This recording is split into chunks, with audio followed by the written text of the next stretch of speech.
Mistress of Ceremony Nadine Samitsa, Master of Ceremonies Luke Oper, present 2021 members of the Ukrainian Shumka dancers, Ukrainian Shumka Dancers Alumni Association members, the Ukrainian Shumka Dancers Foundation Committee, all other support staff, and Ukrainian dance instructors who train and prepare many Shumka hopefuls. In preparing this toast for the 60th anniversary of Shumka, I realized an ominous fact, that time is marching on silently and unrelenting. It is a great honor to have been selected to do the toast. I'm amazed that we have 6 decades of performances in many areas around the world. I'd like to share with you this anecdote of us preparing for the show at Expo 67. Eugene Zwizdetsky made a comment that in 1965 there was a Ukrainian Shumka dancers meeting called for members and interested parents in exploring the attendance of Expo 67 2 years from now. Eugene said, "My father, bless his soul, drove in from San Guido to attend the meeting to discuss whether Shumka should go to Montreal or not. It would cost $11,000 to go, a lot of money at that time. And after hearing all the speeches of why we couldn't go, he stood up and said, 'This is so important for our youth to go to Montreal and promote Ukrainian culture to the world. I am putting $1,000 on the table.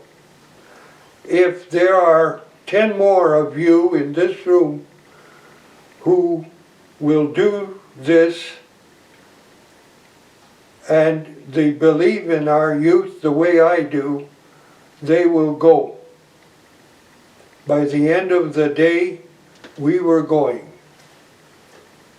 I will never forget the impassioned speech my father made to motivate the group. And though we were getting ready, we needed to get the invitations to Expo, get the passports. We needed the dimensions of the stage. We needed to choreograph a 40-minute program. We ended up in Banshell, August 1st to 4th, 2 shows each day. It was a beautiful, exciting time and a wonderful memory for all of us that did the show. In 1956, I got involved with the Ukrainian dancing groups at Uno Hall and the St. John's Cathedral under the strict instructions of Chester Coots. It was exhilarating to challenge oneself in performing the new steps in the choreography of the dances. I, as a group member, enjoyed it very much, and the group grew in membership. We committed ourselves to acquiring proper costumes and footwear. October 29, 1960 was the performance of the Ukrainian Autumn Festival of Songs and Dances at the Edmonton Jubilee Auditorium. It was our first big performance as the Ukrainian Shumka dancers. Chester Coots made sure he had an orchestra of live music for the concerts. Vladimir Chernoval was music director for many years, inviting musicians from the Edmonton Symphony Orchestra to play in our group. Vadim Dobrilish designed our concert program over and cover and was instrumental in painting and creating the background scenery sets for the Jubilee Auditorium and the Queen Elizabeth Auditorium in Vancouver. He was stage manager over 7 years inclusively. One of the most singular events was the opportunity for the Ukrainian Shumka dancers to perform before an audience of 10,000 people at the Shevchenko Centenary in Winnipeg in 1961. In 1964, February 14, on a Friday, the songs and dances of Ukraine were performed at the Edmonton Jubilee Auditorium. Tickets, adults $1.50, children $1. How times have changed.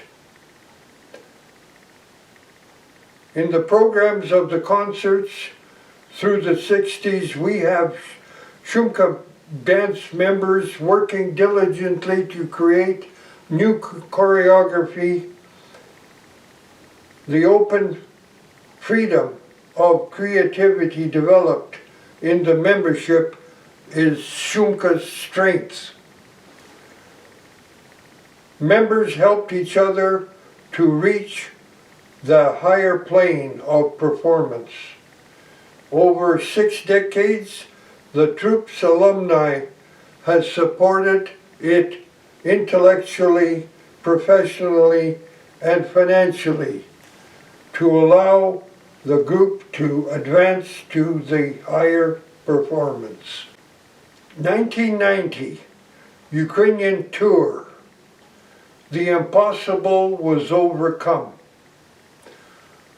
The expertise of Shumka's administration had to deal with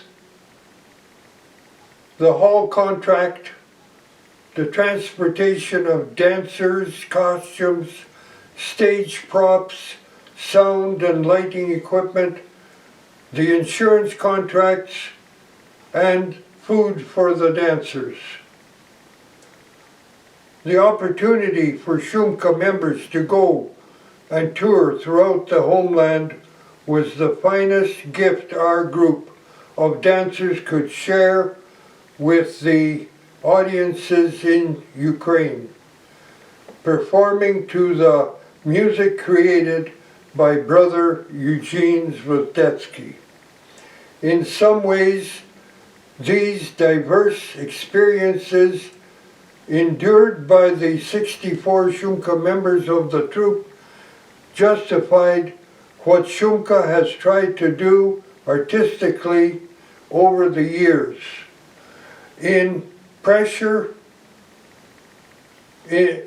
Over the years to preserve a heritage and communication and heritage and communicate it in new ways.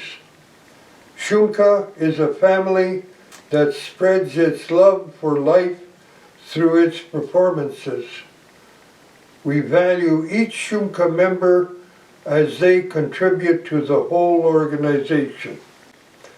As I researched through my Shumka files, I ran across the 2009 annual report of the Shevchenko Foundation. I was proud to read several letters from Toronto, Thunder Bay, and Winnipeg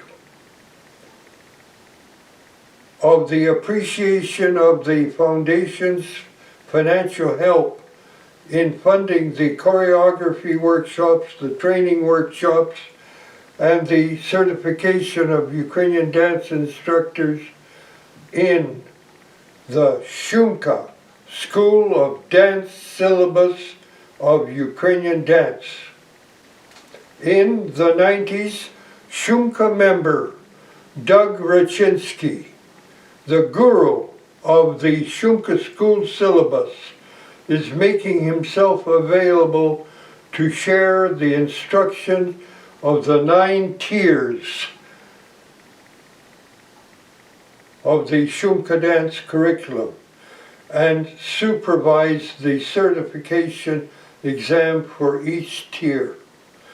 Doug, I wish to express my humble acknowledgement of the fantastic service you have provided to the future Ukrainian dance education for future generations by creating the syllabus. I would be remiss in not noting a few more milestones. My 5 children will never forget the Shumka Olympics in the 1980. In 1989, Shumka School of Dance was organized, and sponsoring the Kiddies concert at the Jubilee Auditorium in the off years was a great motivation. We have a committee that is responsible for the Shumka archives, the pictures, concert programs, sheet music, and membership lists updated. June 9, 2007, the Shumka stage was officially opened in the Louise McKinney riverfront, and the Shumka donor hall wall acknowledging those who contributed to the financing of the construction of the Shumka stage. Shumka is honored to be a resident company of the Northern Alberta Jubilee Auditorium. When you read the Ukrainian Shumka dancers' tradition in motion, you have an archive of 3 decades to the trip to the Ukraine, onto that time. But I'd like to read a couple of quotes. In the often indulgent realm of dance, one rarely witnesses such jet streams of inexhaustible power, poetry, and propulsion as the unselfish Shumka company offered on stage yesterday. And this was Garth Bocoles from the Winnipeg Free Press. At the end of the Edmonton-based troops' whirlwind show at the O'Keefe Centre yesterday, the packed house clapped and shouted in enthusiastic appreciation that this consummately professional company is made up entirely of amateur dancers who work full-time at other jobs, makes Shumka all the more a national treasurer, Paula Citron, Toronto Star. I'd like to ask my wife Ann to join me in this part of the program. All of you in attendance at this Shumka 60th virtual banquet, join my wife Ann and me to lift our glasses in a toast to the future. We wish that the leadership's guidance and dedication continues with the fervor of the past. The Shumka organization is a community endeavor, and with open decision-making and inclusion of talented youth, we ask that they continue their cultural quest for generations to come. To Shumka,